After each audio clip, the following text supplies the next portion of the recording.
corta el día de hoy, la verdad. Hace ratito no, no tenía yo luz eléctrica. Espero que no falle de nuevo. Ok, chicos, vamos a trabajar.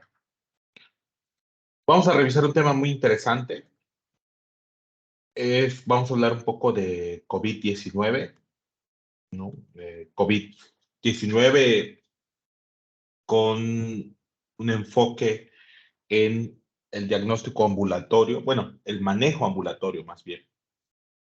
Sí quiero aclarar que es muy difícil abarcar todos los conceptos relacionados a COVID, pero creo que hay información nueva que puede ser de mucha utilidad para ustedes.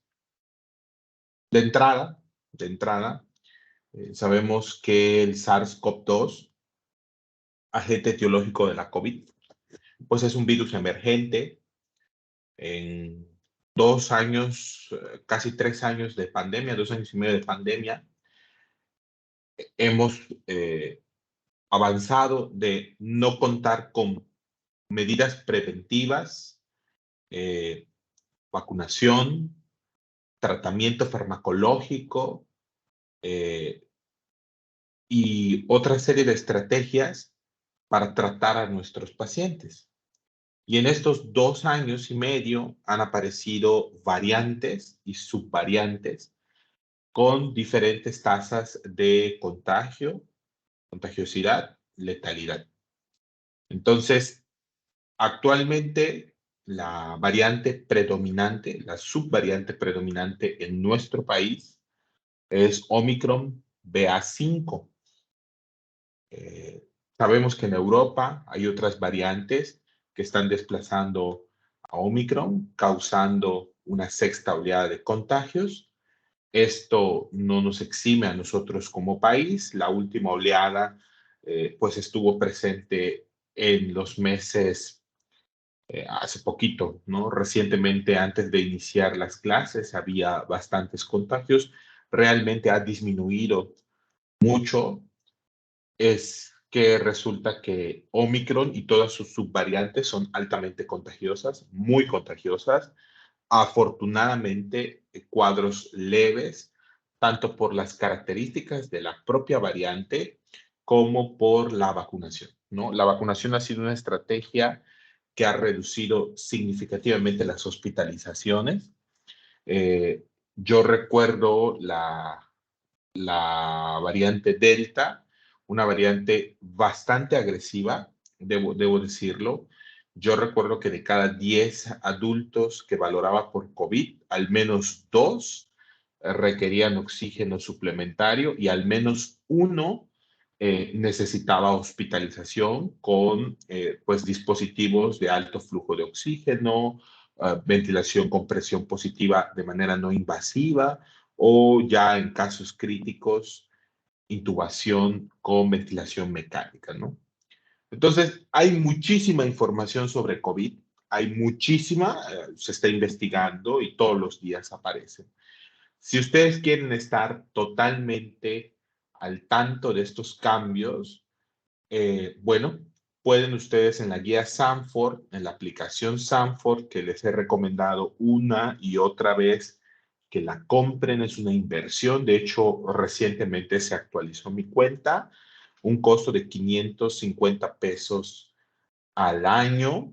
Vale muchísimo la pena, al menos yo como médico clínico, ¿no? Yo soy médico que ejerce su profesión y realmente ha valido muchísimo la pena, no solo para COVID, sino para cualquier enfermedad infecciosa, ¿no? Entonces, sí les recomiendo ampliamente conseguir la guía.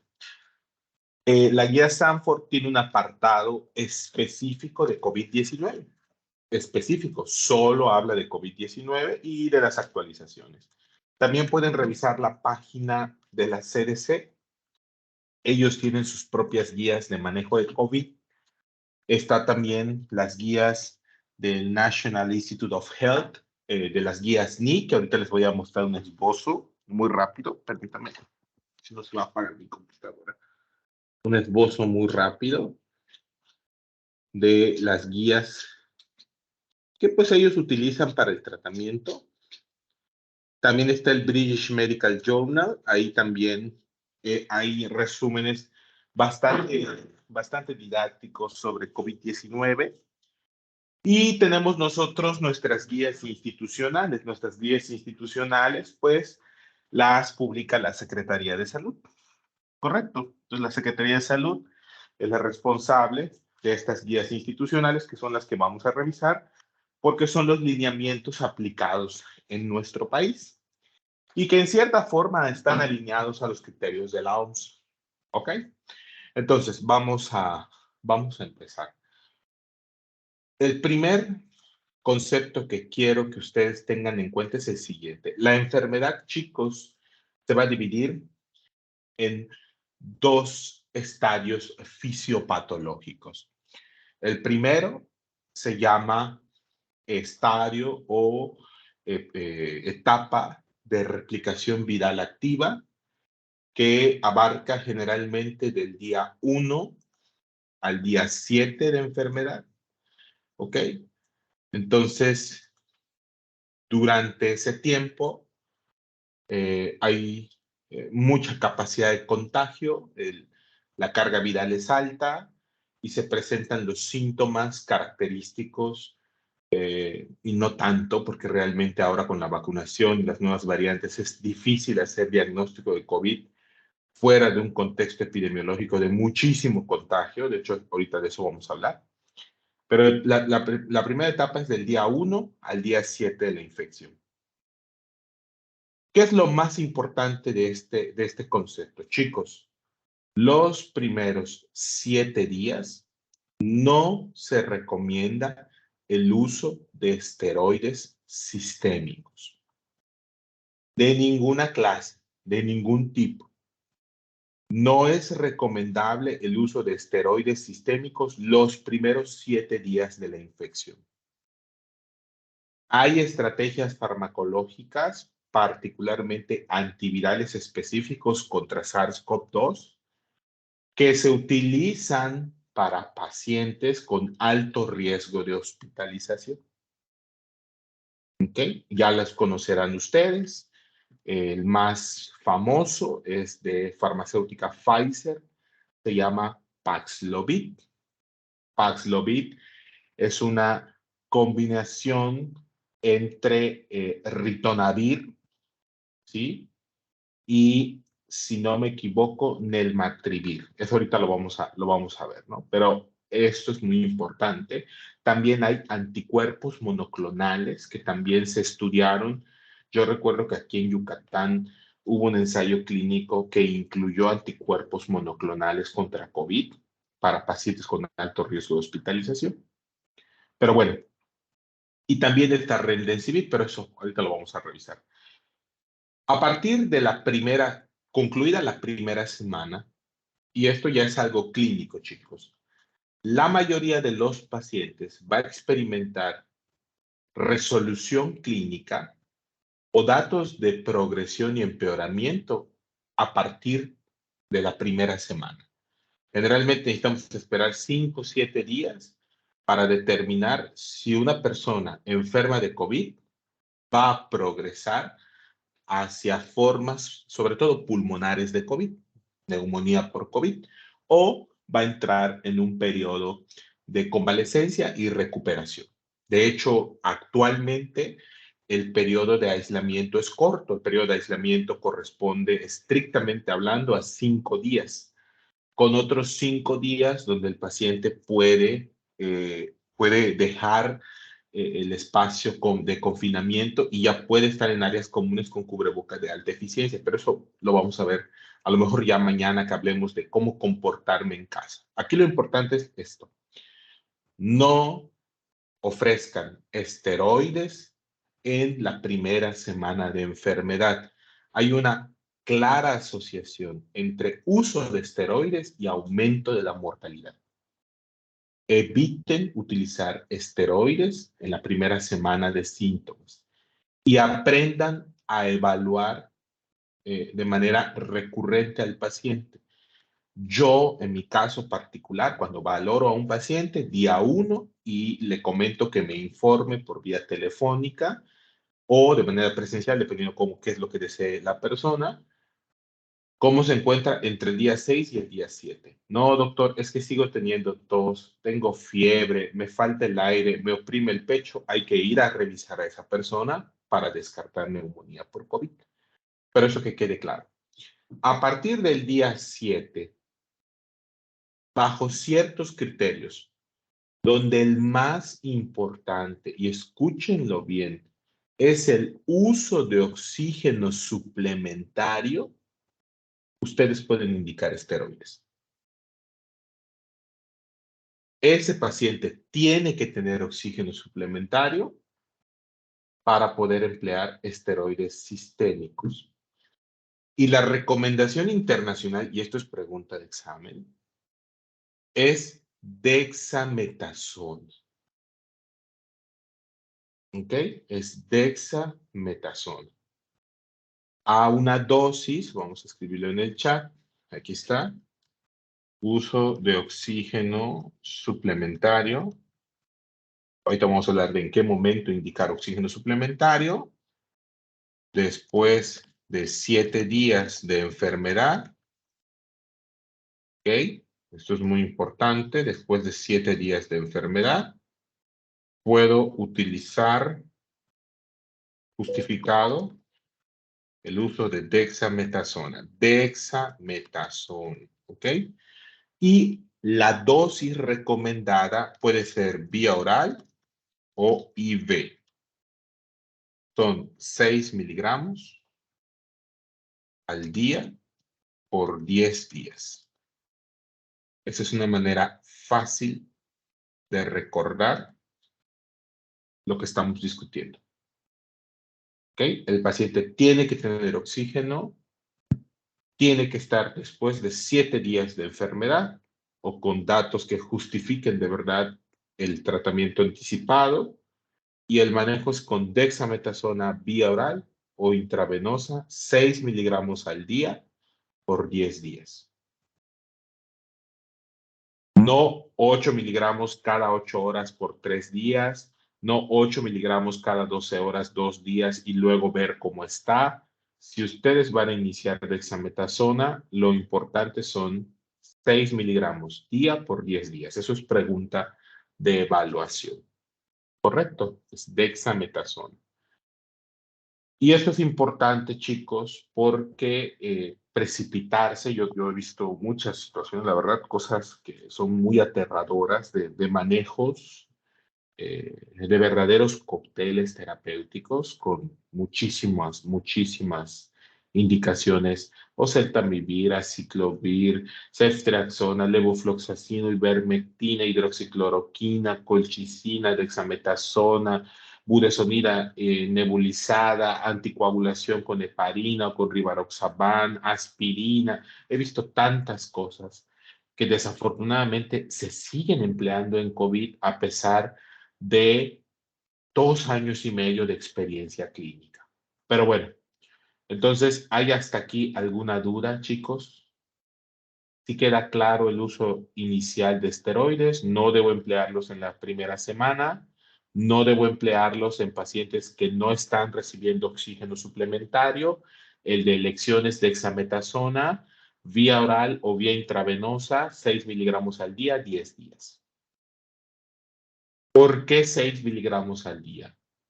Recovery, el primer estudio que utilizó esteroides para valorar la respuesta de pacientes que requerían hospitalización en COVID, empleó esta dosis y empleó la vía intravenosa y la vía oral. No podría yo decirles, habría que ver si hay evidencia nueva, pero yo no podría decirles si los efectos son reproducibles con la vía intramuscular. ¿Ok? No podría yo decirles, porque el estudio específicamente fue diseñado para comparar la vía oral con la vía intravenosa. ¿Ok? Entonces, ¿alguien aquí tiene alguna duda, chicos? ¿Algo que quiera saber, comentar? ¿Algo que le haya ocurrido, que le pasó? ¿Todo bien? Disculpe, doctor. Mándeme. Cuando el paciente ya tiene el oxígeno suplementario, ¿es manejado hospitalariamente o ambulatorio? No, hay criterios para manejo ambulatorio y criterios para hospitalizar. Depende mucho del requerimiento de oxígeno y ahorita te voy a mostrar algunos criterios que toman.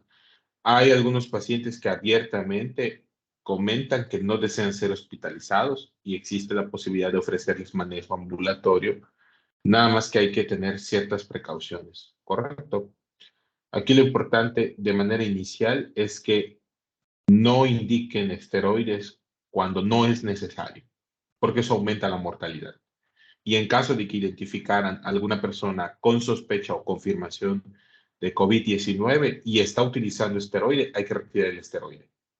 A menos que haya otra situación que justifique el uso de esteroides, ¿no? Es un paciente que tiene artritis reumatoide, lupus, entre otras cosas, ¿no? Muy bien. Buena pregunta. ¿Alguien más que tenga alguna duda? ¿Algún comentario? Entonces, por favor, no olviden los dos estadios de enfermedad.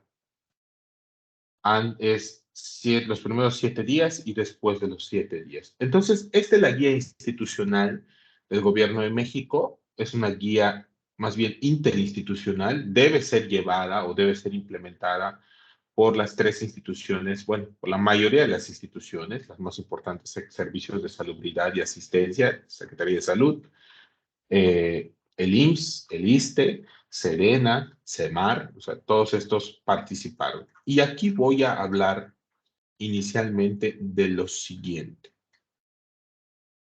En nuestro país, la COVID-19 se clasifica por gravedad, ¿correcto? Por gravedad, en leve, moderada o grave. Existen otros países donde la COVID se clasifica en leve, moderada, grave, crítica, presintomática. De hecho, las guías NI, las guías del National Institute of Health, ahorita las vamos a revisar, clasifican a la COVID, es más, se los muestro de una vez, clasifican a la COVID, es esta. Ahí está, miren. Estas guías clasifican a la COVID en asintomática, leve, moderada, severa y crítica. Correcto, la manera en cómo las guías ni las clasifican. Sin embargo, para nuestro contexto, vamos a clasificarla en leve, moderada y grave. ¿Cuáles son los criterios para cada una de ellas? ¿Ok? La leve, vamos a hablar de no hay evidencia de neumonía, no hay evidencia de neumonía en la exploración física y la saturación de oxígeno al aire ambiente es igual o mayor al 94%. Recomendación para la vida, cómprense un oxímetro de pulso. Cómprense un buen oxímetro de pulso. Actualmente en mi práctica clínica no hay paciente que venga a la consulta que no sea evaluado en oximetría de pulso. Se ha vuelto un hábito, sobre todo en pacientes con enfermedades respiratorias, porque pues actualmente es difícil hacer diagnóstico de COVID. Correcto. Entonces, no tengo evidencia de neumonía en la exploración física. La saturación de oxígeno es mayor a 94, mayor o igual a 94 al aire ambiente. Ok, el manejo es sintomático. Ahora, tengo signos clínicos de neumonía, hay fiebre persistente, tos que cada vez que empeora de manera progresiva, aparece disnea, hay taquipnea, ¿ok? Entonces, sin signos de neumonía grave, ahorita vamos a hablar, donde un dato muy característico es que a pesar de la neumonía, el paciente tiene una saturación mayor o igual al 90%. ¿Ok? Ahí está, mayor o igual al 90%. Eso es una enfermedad moderada. Y aquí es donde entra la respuesta para ti, Hadad. Estos pacientes con enfermedad moderada son los que potencialmente puedes tratar en casa. ¿Ok? De manera, un seguimiento estricto, vigilancia estrecha, eh, ver la evolución en las primeras 72 horas y si hay un deterioro, inmediatamente enviar al hospital. Pero particularmente estos pacientes, Haddad, son los que requieren oxígeno suplementario. Entonces les puedes iniciar dexametasona. ¿Ok? Entonces nada más es para que lo tengas en cuenta. Ahorita vamos a revisar criterio por criterio. Y obviamente, en el caso de gravedad, estamos hablando de signos clínicos de neumonía grave, más alguno de los siguientes síntomas. Miren, si mi paciente llega por COVID, tiene tos, fiebre persistente, disnea, estertores a la respiración, está en el día 7, le tomo la frecuencia respiratoria y tiene más de 30. Lo veo con dificultad respiratoria grave, está usando músculos accesorios de la respiración, tiene retracción shifoidea, lo observo agitado o le tomo la oximetría y es menor al 90% en aire ambiente, al hospital. Al hospital, chicos. No es de ustedes. No es de ustedes. Es un paciente que requiere hospitalización. Oiga, doctor, ¿no lo puede tratar en casa? No, no lo puedo tratar en casa. No lo puedo tratar en casa porque existe la posibilidad de que la afectación por COVID se extienda más allá de los pulmones o que empeore y que nos haga un SDRA, que nos haga un síndrome de respiratorio agudo. Entonces, este tipo de pacientes no son de ustedes. Se van al hospital, ¿ok? Entonces, tiene neumonía y tiene alguno de esos tres síntomas, frecuencia respiratoria más de 30, dificultad respiratoria, saturación menor a 90%, se va al hospital. ¿Correcto? Por eso necesitan ustedes un buen oxímetro para evaluar estos casos. Aquí quiero hacer una observación. Ya no lo veo tanto, lo veía mucho con las primeras variantes, sobre todo con Delta. Sean precavidos con los adultos mayores. Los adultos mayores pueden desarrollar algo que conocemos como hipoxia feliz. ¿Ok? Happy hipoxia. El adulto mayor puede, por ejemplo, estar en el consultorio, entrar, caminar, sentarse acompañado de un familiar, contar la historia de sus síntomas, van, lo exploran, estertores, bueno, ok, vacunas, todo en orden, toman la oximetría, 74%, 80%. Tuve una vez uno, 57%. Y el paciente sí se ve con datos de neumonía, sí se ve disneico, pero no piensas que la afectación sea tan grave. Y digo tan grave porque la realidad es que el oxímetro de pulso pues es una manera indirecta de medir la saturación de oxígeno. Habría que medir la presión de los gases con una gasometría, ¿no? Para determinar si en realidad hay una insuficiencia respiratoria importante. Pero ya de entrada, que tú encuentres a un adulto mayor que tiene 77, 85, 80% de saturación de oxígeno, ese adulto tiene una hipoxia. Y el problema de la hipoxia es que aparentemente, y esto se los comento, aparentemente hay problemas para que los cuerpos carotídeos y los cuerpos aórticos sean capaces de identificar la hipoxia por la misma condición de adultez, ¿sí? De senectud. Entonces son pacientes que toleran muy bien la hipoxemia. Toleran entre comillas porque pasado un tiempo se vencen todos los mecanismos compensadores y el paciente hace una insuficiencia respiratoria aguda gravísima. ¿Correcto? Desafortunadamente, estos pacientes adultos mayores con hipoxia tienen muy mal pronóstico. Suelen fallecer. ¿Correcto? Porque ya hay una afectación pulmonar importante anatómica. ¿Ok? ¿Qué pasó, Jared? ¿En qué te puedo ayudar? Doctor, si tenemos un paciente que lo clasificamos como moderado, pero tal vez tiene factores de riesgo que nos haga pensar así de, no es adulto mayor o es un niño, que nos haga pensar, ese tal vez se pueda poner grave, Complicar. ¿es válido mandarlo directamente al Por hospital? supuesto que sí, Jared. Yo te recomendaría enviar, uno, adultos mayores, sobre todo mayores de 65 años, personas con obesidad mórbida, eh, personas con insuficiencia cardíaca, sobre todo si están descompensada la insuficiencia cardíaca, personas con enfermedades pulmonares, EPOC o asma, o si tuvieran, no sé, secuelas de tuberculosis, bronquiectasias, etcétera, a lo mejor ese tipo de paciente hay que enviarlo. Y también personas que no han completado su esquema de vacunación, que tienen alto riesgo de progresión. ¿Ok? También, y esto lo agrego, Jared, personas que tienen secuelas neurológicas de evento cerebrovascular o que tienen alguna condición psiquiátrica que no permita el cuidado en casa. Son pacientes que habitualmente tú los ves y tienen secuelas de EBC, manejan mal las secreciones, tienen COVID, tienen neumonía por COVID, les tomas la oximetría 92%, los ves disnéicos, ese paciente sabes que tiene alto riesgo de empeorar en los siguientes días. No te lo quedes, envíalo al hospital.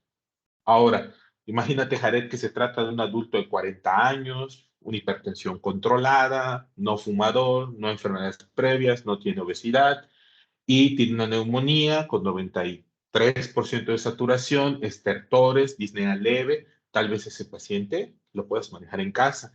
Le inicias oxígeno suplementario, dexametasona, calculas a lo mejor con una escala el riesgo trombótico, decides si darle o sea, profilaxis anticoagulatoria, haces laboratorio. Eso es lo que ahorita vamos a ver.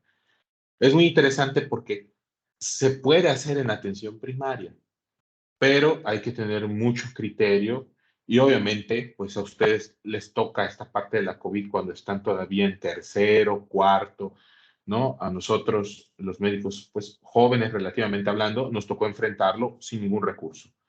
De la nada, llegar, ver pacientes graves y poco a poco ir adquiriendo experiencia con la información, obviamente sustentada en la información que iba llegando, pues de todo el mundo. Entonces, Jared, estoy totalmente de acuerdo contigo. Yo lo enviaría, ¿ok? Yo enviaría a este tipo de pacientes. ¿Hay alguna otra pregunta? ¿Alguien tiene alguna otra pregunta, chicos? Muy bien. Entonces, me voy a permitir mostrarles lo siguiente. Actualmente, ya no es recomendado el uso de acitromicina. Por favor, todo paciente con sospecha de COVID-19 que tenga un esquema con acitromicina, interrumpir la acitromicina. Oiga, doctor, es que sospecho que tiene una neumonía agregada a la COVID. Rarísimo, condición rarísima. Si ocurre en el 20% de los pacientes críticamente enfermos, ventilados, y en realidad se trata de una neumonía asociada a la ventilación, ¿qué les hace pensar que un adulto que está ambulatorio con síntomas leves va a tener una neumonía bacteriana agregada a la COVID? Rarísimo. No es algo frecuente que observemos. No es como influenza. En influenza sí se puede agregar una neumonía bacteriana. Es mucho más fácil, pero en COVID no es tan común ambulatoriamente. Obviamente el dióxido de cloro, por favor. Ciclosporina, factor de transferencia, hidroxicloroquina, lopinavir, ritonavir o celtamivir son estrategias que no aportan ningún beneficio. También había, al menos en 2021, estos tratamientos estaban en fase de investigación. Sobre todo, colchicina fue muy relevante por el estudio Colcorona que se hacía en Canadá.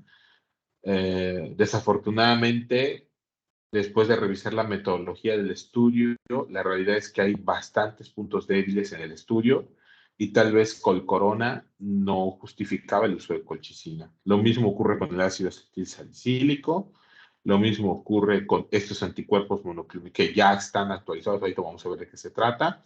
Y creo que la más sonada es ivermectina. Actualmente, las guías de mayor peso internacional solo recomiendan ivermectina para ensayos clínicos. Tenemos graves problemas metodológicos con los estudios que justifican el uso de ivermectina. Problemas de diseño de grupos, problemas de aleatorización, no se hacen los ciegos, no hay una dosis estandarizada, no hay un seguimiento de mortalidad a los 30, 90, 120 días. No hay estudios realmente lo suficientemente bien desarrollados para justificar el uso de ivermectina. ¿Ok? No empleen ivermectina.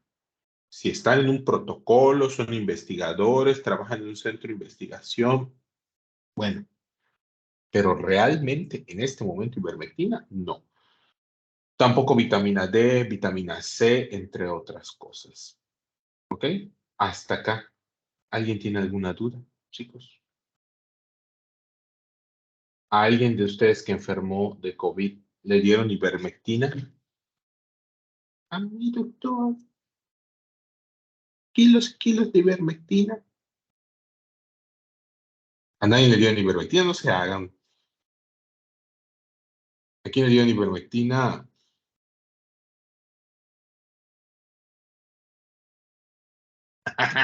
Se hacen, solo se hacen. Muy bien. Entonces, vamos, aquí está lo que te comentaba, Jared, y qué bueno que lo menciona. Vamos a ver este algoritmo. Voy a compartirles algo de mi experiencia clínica. Chicos, ¿cuándo debo sospechar que una persona tiene COVID? Uno.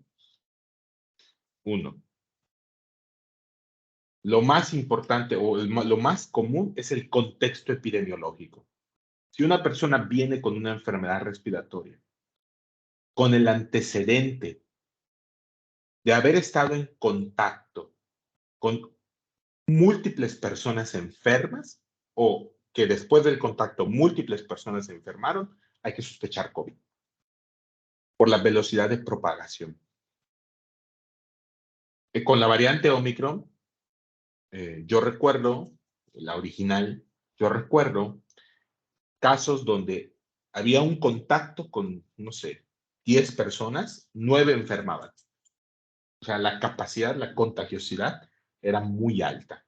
El NN, como le dicen, era muy alta. ¿Correcto? Entonces, en el contexto adecuado, fui a una reunión, estuve en un concierto, fui al cine, estaba en un restaurante muy conglomerado, en un bar, tuve una reunión social y había muchas personas, algunas con síntomas, y luego me enteré de que la vecina, mi primo, mi tía, ya como muchas personas enfermas, probablemente se trate de COVID. ¿Ok? Otro, que ustedes identifiquen a un paciente que tenga un resfriado que no mejore en los primeros 5 días. Hay que descartar sinusitis, pero habitualmente la COVID es un resfriado bastante incómodo, persistente. Más de 5 días sigo teniendo tos, me duele la cabeza. Son síntomas característicos. ¿Ok? Es muy difícil, y debo ser totalmente honesto con ustedes, es muy difícil hacer el diagnóstico fuera de un brote, porque actualmente, pues, hay vacunación, la mayoría de las personas en realidad ahora, no todas, pero la mayoría como que tiene ciertos cuidados en zonas conglomerados, y pues la sintomatología en sí que provoca las variantes son menos intensas. Antes te dabas cuenta que era COVID, o sea, yo me acuerdo de Delta, el paciente llegaba con fiebre alta, tos intensa, disnea, opresión en el pecho, dolor de cabeza. Perfecto. ¿Ok? Entonces, ahí nada más para que lo tengan en cuenta. Otro dato que suele sugerir COVID, chicos, es la combinación entre catarro y diarrea. Es muy raro, sí pasa, pero es muy raro que un virus produzca diarrea. Y COVID lo hacía. O sea, SARS-CoV-2 lo hace. Entonces, resfriado y diarrea debe llamarles la atención. ¿Ok? Y también la pérdida del olfato y la alteración del gusto. Aquí nada más, de nuevo, la última vez lo comentamos, el contexto. Las variantes, las últimas variantes que han provocado infecciones, brotes masivos, no producen pérdida temprana de la olfacción y el gusto. Es una pérdida tardía. Entonces son pacientes que después de 4, 5, 6 días de enfermedad, de pronto llegan al consultorio y me dicen, doctor, es que tenía catarro y hoy no siento sabores, no siento aromas. Es COVID. Correcto, es COVID. Tiende a ser COVID, ¿no? Entonces, ténganlo en cuenta, ténganlo muy en cuenta, eh, porque pues ahora sí, la verdad es que sí resulta difícil hacer diagnóstico. Se necesita cierto contacto ya con el cuadro clínico como para identificarlo y decir, esto es COVID, esto es influenza, esto parece resfriado común, ¿sí? Entonces, nada más quiero que lo tengan en cuenta, pero esas combinaciones les pueden ayudar. El contexto epidemiológico, la duración de los síntomas, la asociación con diarrea, la pérdida del olfato y del gusto, les puede llamar la atención, les debe llamar la atención. ¿Alguien que tenga alguna duda con esto, chicos? ¿Alguna pregunta, algún comentario? Muy bien. Bueno, sospecho que tiene COVID el paciente, le solicito una prueba rápida de antígeno, la prueba rápida de antígeno resulta positiva y entonces mire ver como médico, a lo mejor les va a tocar trabajar en un área de valoración respiratoria, a lo mejor en el servicio social van a identificar casos de COVID, ¿ok? Tengo que pensar en manejo de la enfermedad, la gravedad. Es una enfermedad leve, no hay datos de neumonía, la saturación es igual a mayor al 94%, tratamiento sintomático ambulatorio, oximetría, vigilancia por al menos hasta el día 11 de inicio de los síntomas. Enfermedad moderada.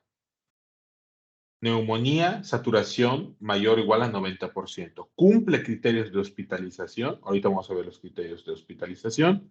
Si la respuesta es no, lo puedo manejar en casa. Y aquí yo agregaría la posibilidad de oxígeno y esteroide. ¿Ok?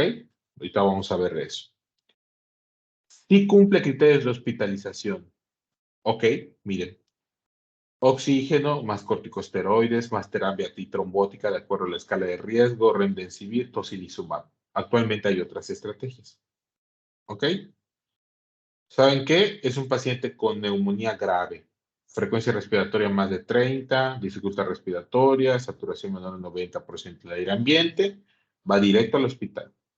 Y hay algunos criterios que ustedes pueden observar, ¿ok?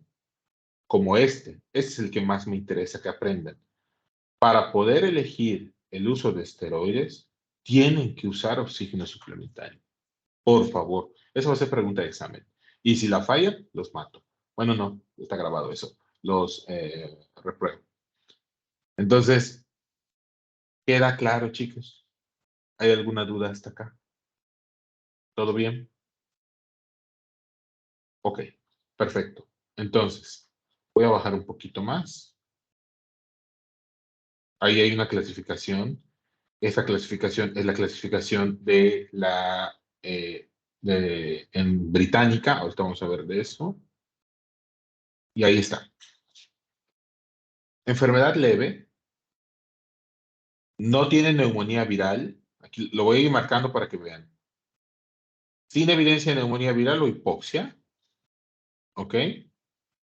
Signos y síntomas. La mayoría presentan fiebre, tos, fatiga, sensación de dificultad para respirar, mialgias. Ahí está la diarrea, náusea y vómitos. ¿Ok? Pérdida del olfato, gusto. Miren aquí cómo se comentaba que precedía a la aparición de síntomas respiratorios. Esta guía, elaborada en agosto del 2021 corresponde a la guía durante la época Delta. La variante Delta producía pérdida temprana del olfato y el gusto. ¿Sí? De hecho, había pacientes que iban al consultorio y me decían, doctor, no siento el aroma, no siento sabor, está amarga mi boca. ¿Sabes qué? Te va a dar COVID. Y a los 24, 48 horas desarrollaban síntomas. ¿Ok? Y aquí hay que tener cuidado con los adultos mayores y aquellas personas que viven con inmunodepresión porque pueden presentar síntomas atípicos, ¿sí? Sobre todo disminución del estado de alerta. ¿Ok? Entonces, pues, la verdad es que es difícil hacer el diagnóstico actualmente porque no estamos en un momento de alta tasa de contagios. En realidad, ahorita, por ejemplo, la mayoría de los pacientes que yo he visto con enfermedad respiratoria sintomáticamente intensa dan negativo a su prueba de COVID y positivo a su prueba de influenza. Están teniendo influenza. Y la principal característica que habíamos hablado de influenza, ¿recuerdan cuál era, chicos? ¿Cuál era la principal característica de influenza? El inicio súbito. Exactamente, el inicio abrupto. Que chicos, la evolución es súbita. es súbita. En cambio, COVID es una enfermedad, parece un resfriado que va progresando. El paciente, los primeros 2 días, sí se siente incómodo, dolor de garganta, malestar en la nariz y de pronto, día 3, fiebre, mialgias, artralgias. Es muy raro que estas nuevas variantes provocan enfermedad súbita grave como era con Delta, por ejemplo, como era con la variante original.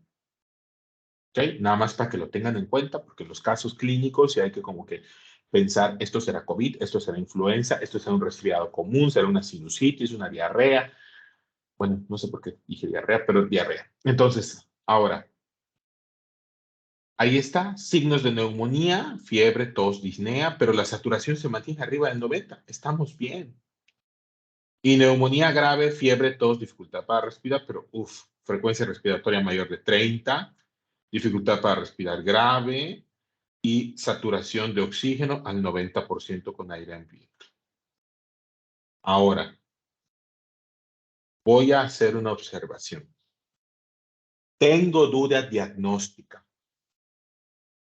Mando al paciente por una prueba y una placa de tórax, porque escuché estertores. No estoy en un momento epidemiológico de alta circulación de SARS-CoV-2. Llega la placa, observo un patrón en vidrio despulido, ¿sí? En vidrio esmerilado, es un patrón reticular, ¿correcto? Y ese patrón, si ocupa más del 50% de cualquier pulmón, es un paciente para hospitalizar. ¿Correcto? Lo mismo aplica con la tomografía. Llega el reporte radiológico, ocupación del 60% del pulmón derecho. Oiga, pero es que el paciente se ve bien. Sí, se va a desplomar en cualquier momento. Mejor que lo valoren en el área COVID, mejor que decidan si se tiene que quedar hospitalizado, si lo van a vigilar, si solamente va a estar unas horas en observación, pero si ven una ocupación pulmonar importante en la radiografía, no se queden con ese paciente, porque les va a dar muy malas sorpresas, ¿vale? Entonces, está ocupado el 60% del pulmón derecho. Vámonos. Porque además el pulmón izquierdo está ocupado en un 15%. Algo le va a pasar a ese paciente, ¿sí? Entonces, ese es un tip para la vida. 50% o más de ocupación es hospitalario, que lo valoren en el hospital. Vidrio despulido, síntomas clásicos de COVID, a lo mejor en un momento epidemiológico, ya está. ¿Correcto? ¿Alguna duda con eso? ¿Todo bien? Ok, muy bien. Entonces, no voy a entrar en enfermedad crítica, sobre todo en SDRA, sepsis, porque no tiene mucho sentido, no es para manejo ambulatorio. Pero, ¿qué sí tengo que tener en cuenta de factores de riesgo para COVID grave?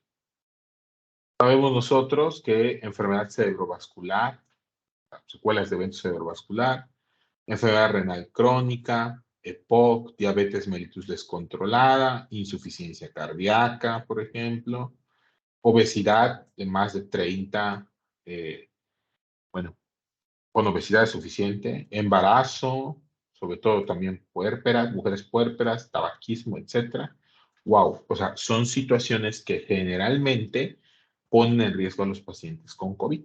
Y hay otras, ¿no? Hay muchas otras, fibrosis quística, talasemia, prácticamente cualquier cosa puede empeorar el COVID, pero esa es la más importante. Ahora, siempre me preguntan esto. Doctor, tengo un paciente con COVID, está con oxígeno, tiene disnea moderada, no se quiere hospitalizar, ya le inicié dexametasona, lo anticoagulo.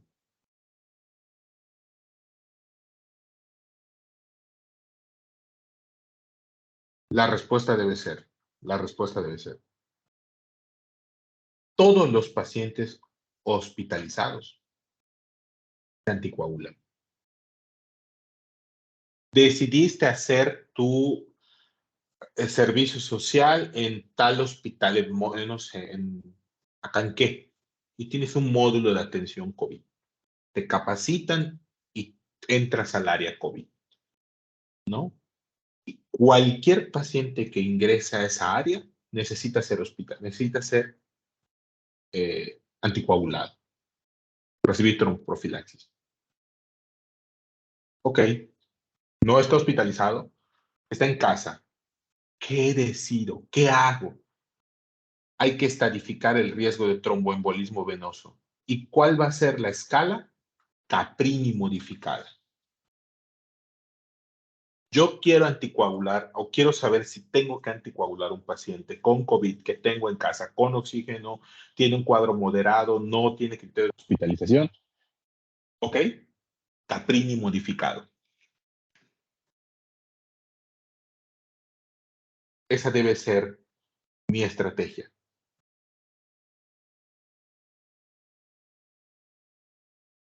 ¿Ok? Hay calculadoras en aplicaciones donde pueden ustedes buscar Caprini modificado sin ningún problema. Es más, vamos a checarla. La computadora no. Denle un chance a mi compu.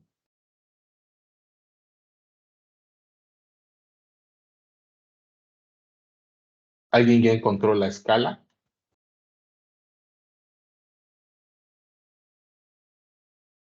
No está difícil. Vamos a buscarla aquí.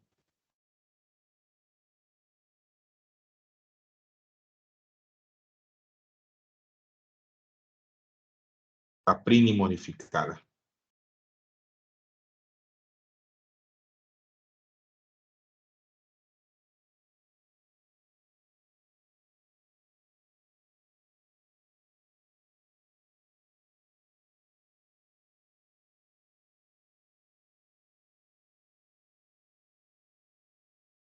Ahí está, escala modificada de Caprini.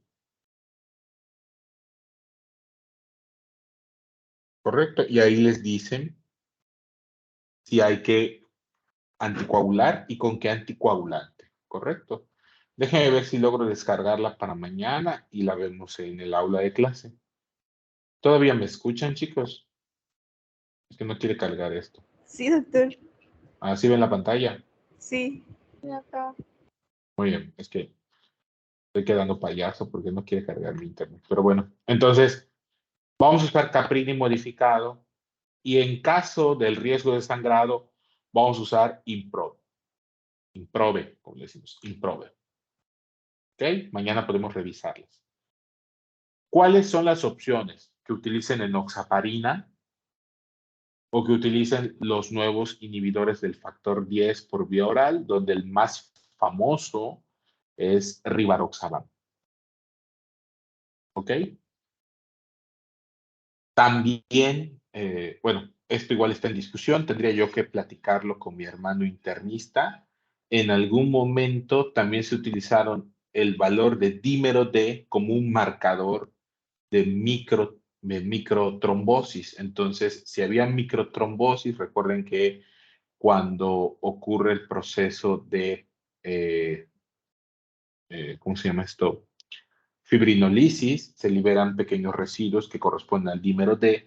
Cuando se incrementa el valor del dímero D es porque hay demasiada fibrinolisis, porque se están formando demasiados coágulos. Entonces, también el dímero D podía ser un factor que pudiéramos tomar en consideración para considerar la anticoagulación. De momento, chicos, si yo les pregunto en el examen, ¿cuáles son las condiciones para anticoagulación? Son paciente hospitalizado, cualquier paciente hospitalizado y cualquier ambulatorio que cumpla criterios con escala Caprini modificada. ¿Correcto? Muy bien. ¿Hasta acá alguna duda? ¿Algo que quieran saber? ¿Todo bien?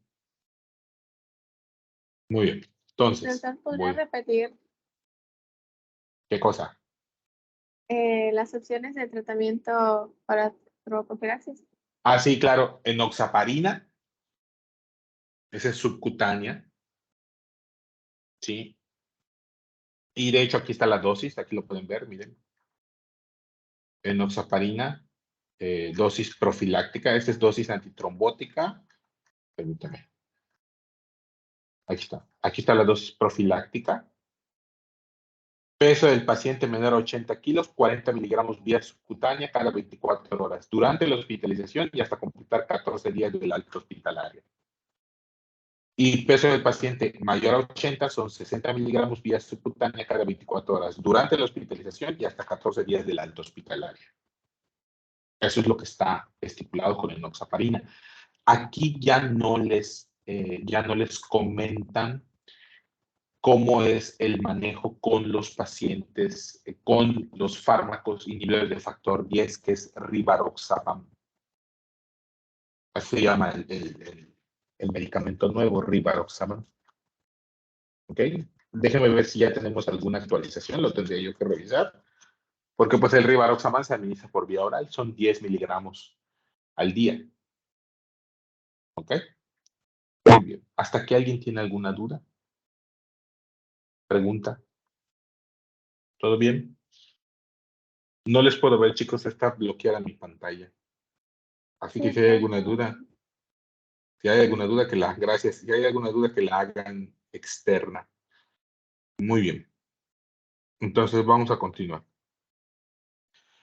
Voy a hablar de dexametasona. La dexametasona tiene una recomendación A1, es una recomendación fuerte, basada en metaanálisis, basada en estudios aleatorizados, bien diseñados. ¿Ok? ¿Y cuándo se debe administrar? Se debe administrar en enfermedad moderada o grave. No administrar en pacientes que no requieren oxígeno. ¿Cuál es el beneficio demostrado? 27% de reducción de mortalidad en pacientes que requirieran oxígeno. 36% de mortalidad en los que requirieran ventilación mecánica. Y ustedes me dirán, oiga, doctor, pero 27 es muy poco. Sí, pero es que para esos pacientes casi no tenemos opciones. Reducir un 27% la mortalidad ya es bastante. Y es algo significativo. Ahora, ¿qué hago si estoy terco y quiero usar esteroides? Oigan, pues aumentan un 19% la mortalidad de las personas que no requirieron oxígeno inicialmente.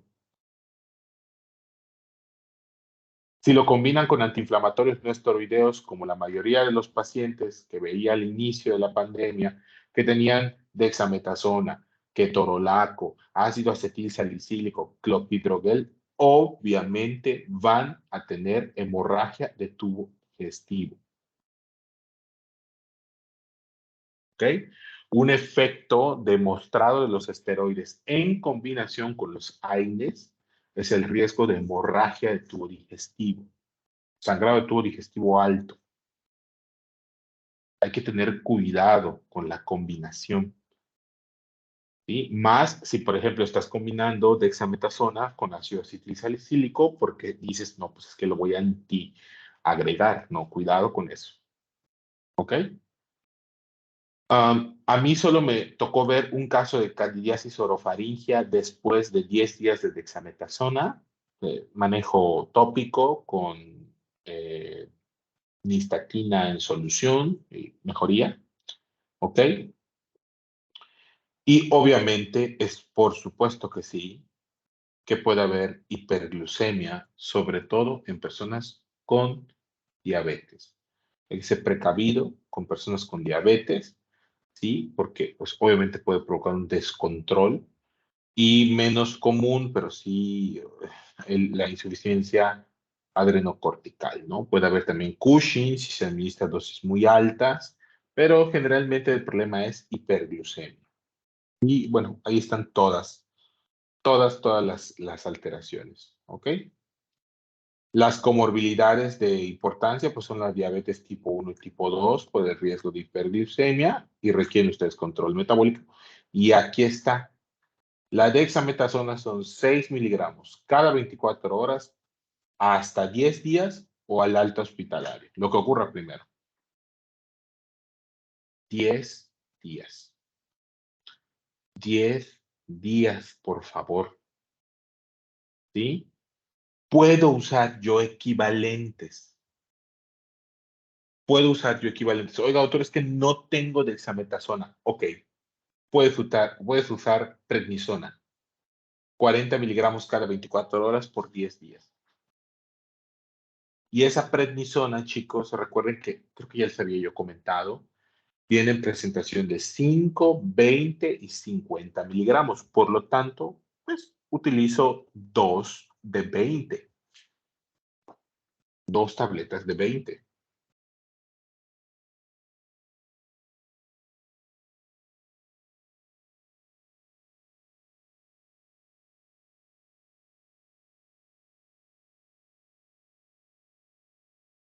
A ver, permítame un momentito.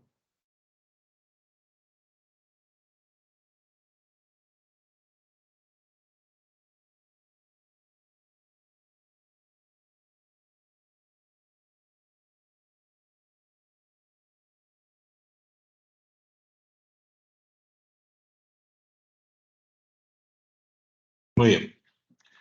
O le puedo dar hidrocortisona, pero la realidad es que la hidrocortisona es a nivel hospitalario. Bien, entonces puedo optar por dexametasona y puedo optar por prednisona. Ahora, ¿qué les voy a decir de la dexametasona? ¿Cómo es la presentación? En nuestro país, chicos, la dexametasona viene 8 miligramos, ¿sí? De dexametasona en 2 mililitros. Cada ampolleta. Cada ampolleta. ¿Cuánto tienen que administrar de la ampolleta para cubrir los 6 miligramos?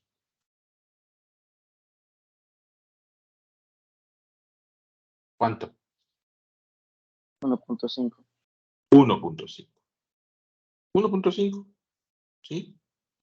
1.5. Correcto. Entonces,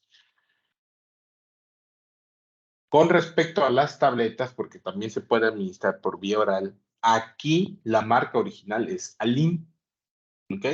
Alim tiene aquí en México, bueno, al menos los que yo he visto en la farmacia, 0.5, 0.75 y se supone que debe haber una presentación de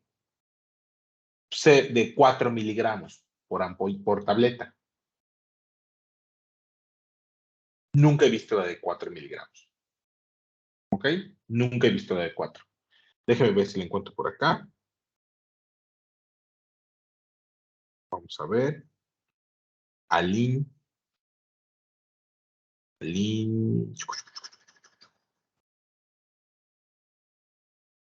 4 miligramos.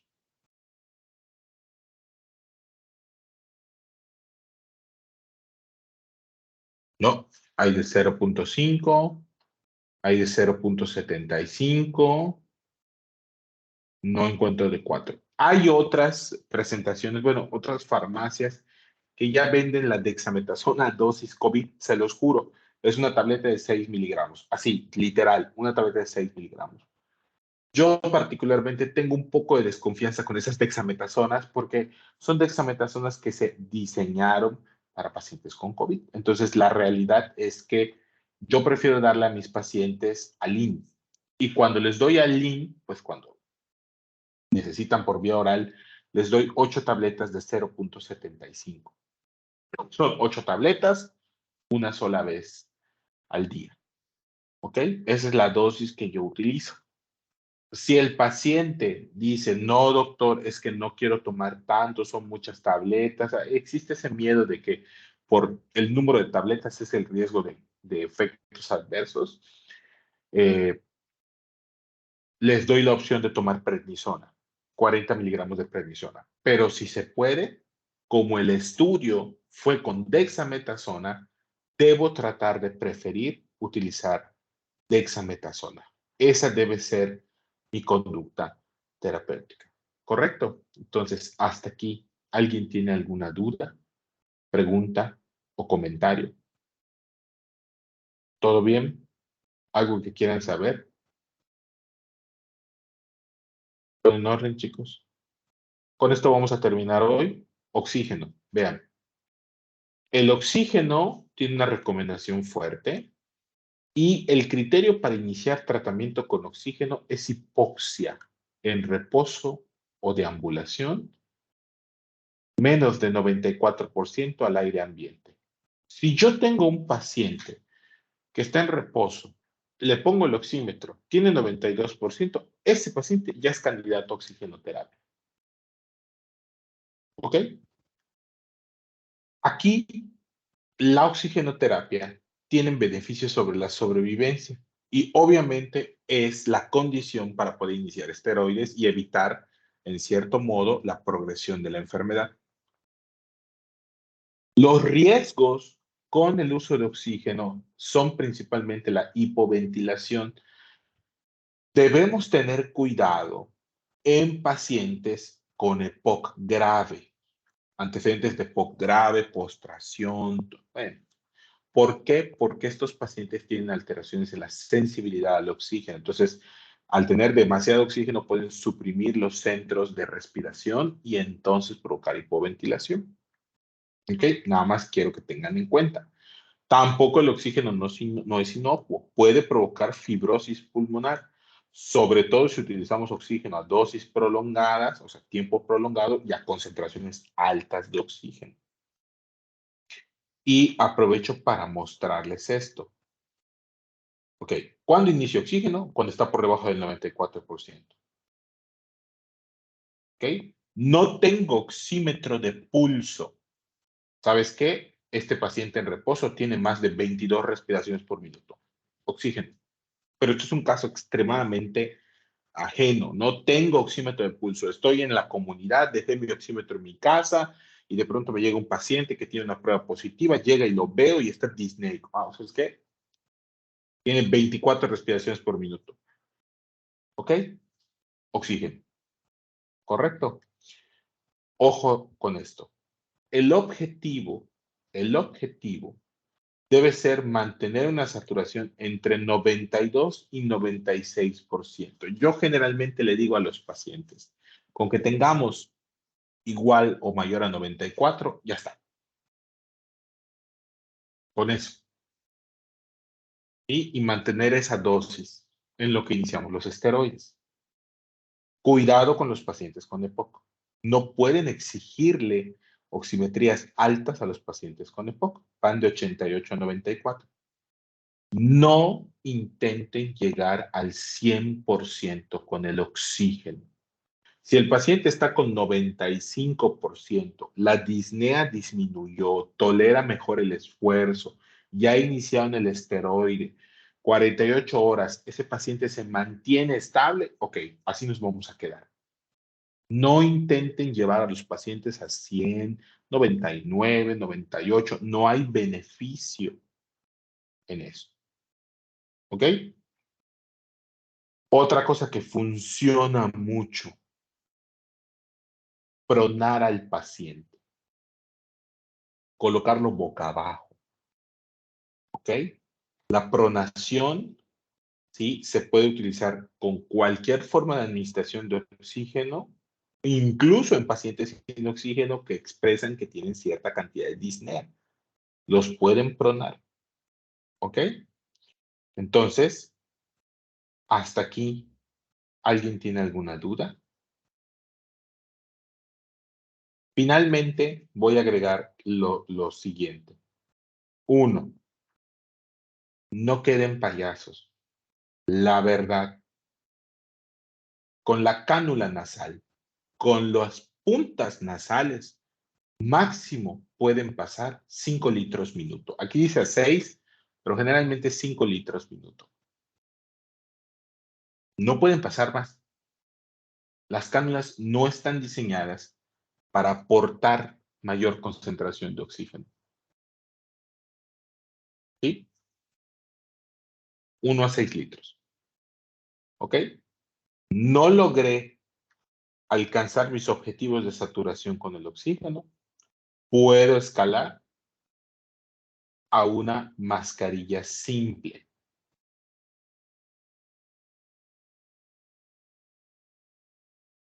¿Ok?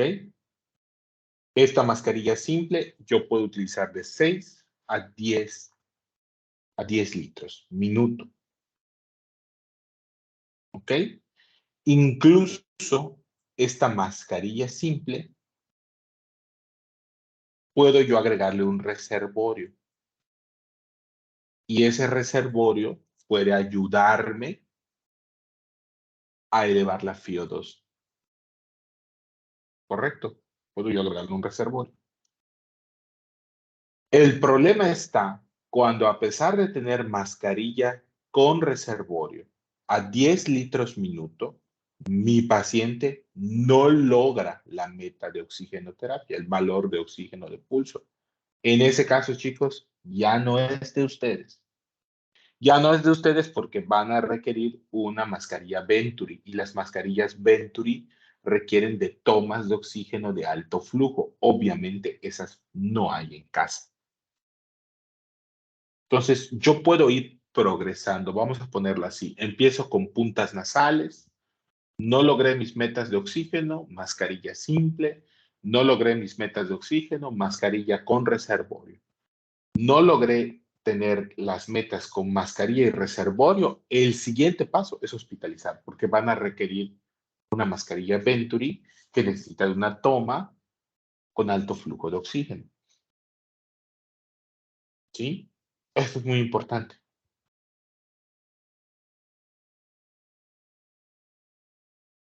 Hasta aquí. ¿Alguien tiene alguna duda? ¿Alguna pregunta? Disculpe, doctor.